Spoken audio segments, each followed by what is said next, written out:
There's a Japanese fairy tale about how it's really good to hide your light under a bushel sometimes by literally putting a bowl on your head. It's called Hachikazuki and recorded by Andrew Lang as the maiden with the wooden helmet. There's a man and his wife, and they're really prosperous, and they have a beautiful daughter. But suddenly bad times come, and they get super poor. They are ashamed and move to the country. In the country, it says the mother and daughter had plenty to do, keeping the house clean and, helping them survive. But the dad is so depressed, he just sits down in bed, doesn't do anything until he eventually dies. The mom and daughter do what they can for a while until the mom feels like she's getting sick, she's gonna die, knowing that it is more difficult for beautiful women to pass unheeded through the world, tells her daughter to wear a wooden helmet over her head to keep her away from people who might target her or hurt her. Sad, but understandable. The mom dies and our girl did what she said. She wears this bowl or helmet over her head and she goes and gets work laboring in the fields of a rich man. Now there are impudent young men who are always messing with her and trying to get her to take her helmet off, but she won't ever do it. She'll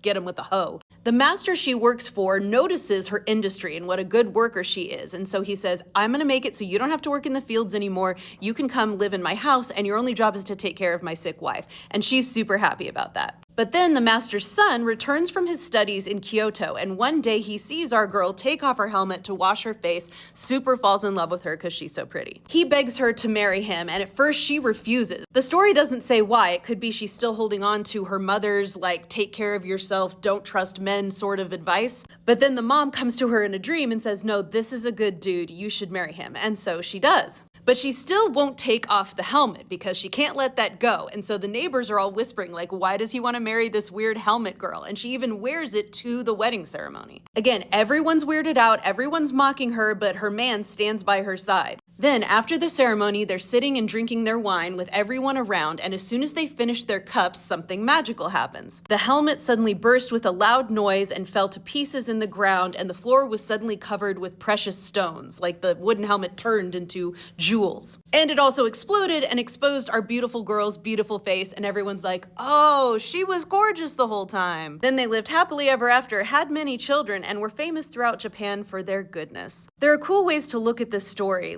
if you don't want to reveal a part of yourself until you're ready, then when you do, it's extra beautiful. Or maybe don't judge people for how much they want to reveal of themselves. Either way, I love how kind of unproblematic the dude is, supporting her with whatever she wants to do because he loves her for who she is. And that isn't always found in fairy tales.